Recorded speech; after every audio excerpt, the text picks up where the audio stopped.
एक सफलता का रहस्य। एक बार एक व्यक्ति ने महान फिलोसोफर सुकरात से पूछा कि सफलता का रहस्य क्या है, what is the secret of success. सुकरात ने उस इंसान को कहा कि वह कल सुबह नदी के पास मिले, वहीं पर उसे अपने प्रश्न का जवाब मिलेगा। जब दूसरे दिन सुबह वह व्यक्ति नदी के पास मिला तो सुकरात ने उसको नदी में उतरकर नदी गहराई की गहराई मापने के लिए कहा। वह व्यक्ति नदी में उतरकर आगे की तरफ जाने लगा। जैसे ही पानी उस व्यक्ति के नाक तक पहुंचा, पीछे से सुकरात ने आकर अचानक से उसका मुंह पानी में डुबो दिया। वह व्यक्ति बाहर निकलने के लिए झटपटाने लगा, कोशिश करने लगा, लेकिन सुकरात थोड़े ज्यादा स्ट्रांग थे। सुकरात ने उसे काफी देर तक पानी में डुबोए रखा। कुछ समय बाद सुकरात ने उसे छोड़ दिया और उस व्यक्ति ने जल्दी से अपना मुंह पानी से बाहर निकालकर जल्दी जल्दी सांस ली। सुकरात ने उस व्यक्ति से पूछा, जब तुम पानी में थे तो तुम क्या चाहते थे? व्यक्ति ने कहा, जल्दी से बाहर निकलकर सांस लेना चाहता था। सुकरात ने कहा, यही तुम्हारे प्रश्न का उत्तर है। जब तुम सफलता को उतनी ही तीव्र इच्छा से चाहोगे जितनी तीव्र इच्छा से तुम सांस लेना चाहते हैं, तो तुम्हें सफलता निश्चित रूप से मिल जाएगी। 2 अभ्यास का महत्व। प्राचीन समय में विद्यार्थी गुरुकुल में रहकर ही पढ़ा करते थे। बच्चे को शिक्षा ग्रहण करने के लिए गुरुकुल में भेजा जाता था। बच्चे गुरुकुल में गुरु के सानिध्य में आश्रम की देखभाल किया करते थे और अध्ययन भी किया करते थे।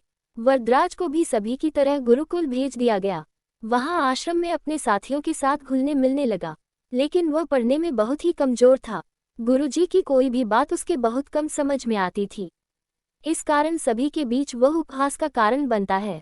उसके सारे साथी अगली कक्षा में चले गए, लेकिन वो आगे नहीं बढ़ पाया। गुरुजी ने भी आखिर हार मानकर उसे बोला, बेटा वरदराज, मैंने सारे प्रयास करके देख लिए हैं। अब यही उचित होगा कि तुम यहाँ अपना समय बर्बाद मत करो। अपने घर चले जाओ और घर वालों की काम में मदद करो।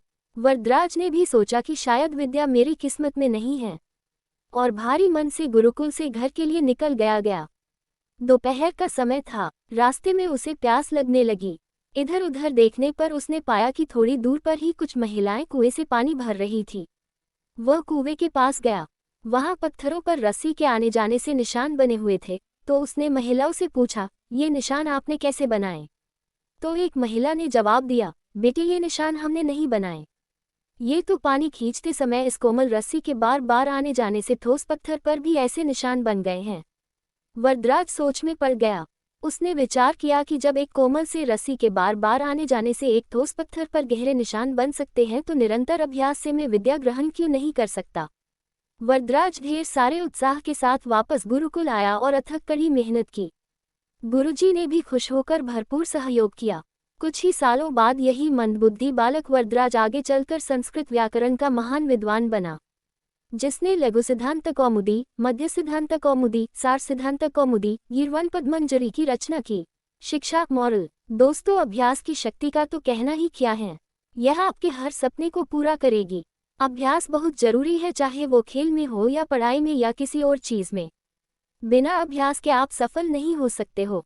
अगर आप बिना अभ्यास के केवल किस्मत के भरोसे बैठे रहोगे, तो आखिर में आपको पछतावे के सिवा और कुछ हाथ नहीं लगेगा। इसलिए अभ्यास के साथ धैर्य, परिश्रम और लगन रखकर आप अपनी मंजिल को पाने के लिए जुट जाए।